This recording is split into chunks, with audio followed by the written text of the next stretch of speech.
तो हमारी कहानी की शुरुआत में हमें एक लैला नाम की लड़की को दिखाया जाता है जो कि सुबह सवेरे जंगल में टहल रही होती है। तभी टहलते हुए लैला को जंगल में लुलू नाम का एक लड़का मिलता है जो कि बिना कपड़ों के ही जंगल में घूम रहा था। वो आदमी लैला को अपना हथियार दिखाकर कहता है कि क्या तुमने आज से पहले इतना बड़ा हथियार देखा है। लेकिन लैला उसका बहुत बड़ा हथियार देखकर वहाँ से भाग जाती है क्योंकि उसने पहली बार इतना बड़ा हथियार देखा था। जिसके बाद लैला अपने घोड़ के पास आकर उससे माफी मांगने लगती है क्योंकि आज उसने बिना कपड़ों के किसी का औजार देख लिया था। जब लैला वहाँ पर माफी मांग रही थी तभी वहाँ पर एक लल्लू नाम का लड़का आता है जो कि यहाँ पर पास में ही भेड़ चढ़ाया करता है और लैला उससे बात करते हुए भेड़ियों के साथ खेलने लगती है। तभी उसे पानी में वो बड़े हथियार वाला आदमी दिखाई देता है जिसे देखकर लैला काफी घबरा जाती है। वो आदमी लैला को एक सेब देता है लेकिन लैला उस सेब को फेंक देती है और वहाँ से भाग जाती है। जिसके बाद हमें पता चलता है कि लैला एक बहुत बड़े चर्च में रहती है जो कि जंगल के बीचों बीच बना हुआ है जहाँ पर बहुत सारी नन्स होती हैं और वो सभी बिना मर्दों के वहाँ पर रहती हैं और रात को वो गॉड की प्रार्थना करती हैं। जिसके बाद लैला खाना खाती है लेकिन उसे खाना खाते समय बहुत ही गिल्टी फील हो रहा था। वो गुल्लू का हथियार देखकर बस उसी के बारे में सोचती रहती है। तभी उसे एहसास होता है कि गुल्लू उसे अपने पास बुला रहा है। इसलिए लैला अपने आप को एक अटीली रस्सी में बांधकर अपने आप को सजा देती है ताकि उसे ऐसा बुरा ख्वाब फिर से न आए। तभी वहाँ पर दो नन्स आती हैं और लैला को बताती है कि हमारी गाय की तबीयत खराब है। तभी लैला उसकी गाय के पास जाकर उसकी देखभाल करनी शुरू हो जाती है लेकिन थक हार कर वहीं पर सो जाती है। और वहाँ पर तभी गुल्लू आ जाता है और वो लैला को ऐसे देख रहा था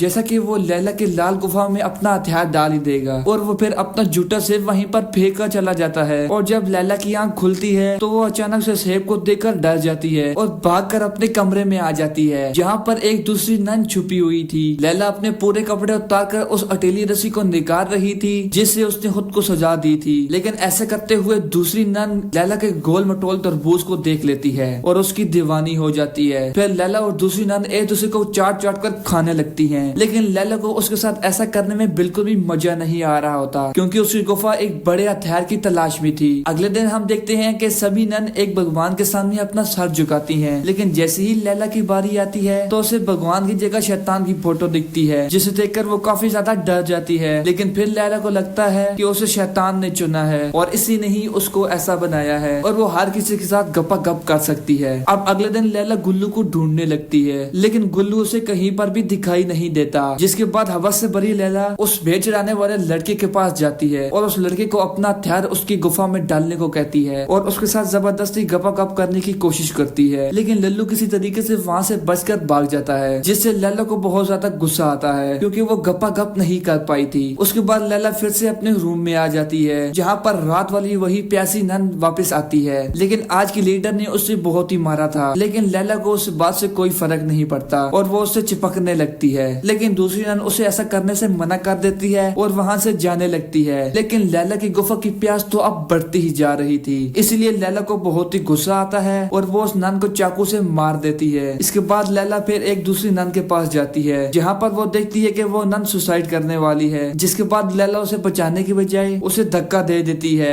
जिससे उस नन का काम तमाम हो जाता है। इसके बाद हम देखते हैं कि लैला उस बेच रहने वाले लल्लू के घर जाती है जहाँ पर लल्लू सो रहा होता है। तो लैला धीरे धीरे अपने सारे कपड़े उतार कर लल्लू के रजाई में घुस जाती है और उसके हथियार से खेलने लगती है। लेकिन तभी लल्लू उठ जाता है और लैला को धक्का दे देता है। इसी बात पर लैला को गुस्सा आ जाता है और लैला एक चाकू से उसके हथियार को काट देती है और उसे जान से मार देती है। लेकिन लैला का इससे भी मन नहीं भरता जिसके बाद वो उसके पूरे घर को जलाकर वहाँ से भाग जाती है। अगले दिन दो नर्स लैला के पास आकर उसे बताती हैं कि लल्लू के घर में आग लगने की वजह से उसकी मौत हो गई है। थोड़ी देर के बाद लैला देखती है कि उसका लॉकेट गले से गायब है। तभी उसे याद आता है कि उसका लॉकेट रात को लल्लू के हाथ में रह गया था। उसके बाद वो तुरंत लल्लू की लाश के पास जाकर वो लॉकेट उसके हाथ से ले लेती है। लेकिन उसे ऐसा करते हुए उसकी सीनियर नन उसको देख लेती है। उसे देखकर लैला वहाँ से भागने लगती है लेकिन वो नन लैला के पीछे जाती है और उसे कहती है कि मुझे पता है कि तुमने ही गपा गप के चक्कर में लल्लू को मारा है। फिर वो सीनियर नन गॉड से लैला के लिए माफी मांगती है लेकिन लैला अपने शैतान को याद करने लगती है। तभी शैतान उसके हाथ में रस्सी प्रकट कर देता है। वो उस रस्सी से उस सीनियर का काम तमाम कर देती है। अब अगले दिन सारी नन उन लाशों को दफना रही होती है। उन्हें देखकर लैला को एहसास होता है कि उसने इन सभी को मारकर कितनी बड़ी गलती कर दी है। तभी वो भागकर एक गुफा में आती है और अपने गॉड से माफी मांगने लगती है। लेकिन तभी वहाँ पर शैतान गुल्लू आ जाता है और लैला से कहता है कि तुमने हमें शैतान ने चुना है और हम मिलकर सभी नन को तुम्हारे जैसा बनाएंगे, कोई भी पाबंदी नहीं होगी, जो करना है खुलकर करो। इसके बाद सारी नन लैला को अपनी सीनियर बना लेती हैं और फिर सभी नन चर्च में जाकर खुल्लम खुल्ला मौज मस्ती करती हैं और बिना कपड़ों के ही डांस करती हैं। लेकिन जब लैला ये सब देखती है तो उसे बिल्कुल भी अच्छा नहीं लग रहा होता, वो बहुत ही गुस्से में आ जाती है। लेकिन सभी नन्स मिलकर लैला को चाकू से मार देती हैं। लेकिन लैला जैसे तैसे बचकर अपने कमरे में आ जाती है और अपने बेड पर लेट जाती है और तभी उसके खून के धब्बे भी गायब हो जाते हैं और वहाँ पर वही सारी नन्स आती हैं जिन्हें लैला ने मार दिया था और फिर लैला खुद भी बिल्कुल ठीक हो जाती है। दरअसल लैला उस दिन जंगल से वापस आने के बाद सो गई थी और सपना देखने लगती है और अब तक इस मूवी में जो हुआ वो सिर्फ एक सप्ताह ही था और वो भेड़ चराने वाला लड़का भी नहीं मरा होता। तो यहाँ पर हमारी मूवी का एंड होता है।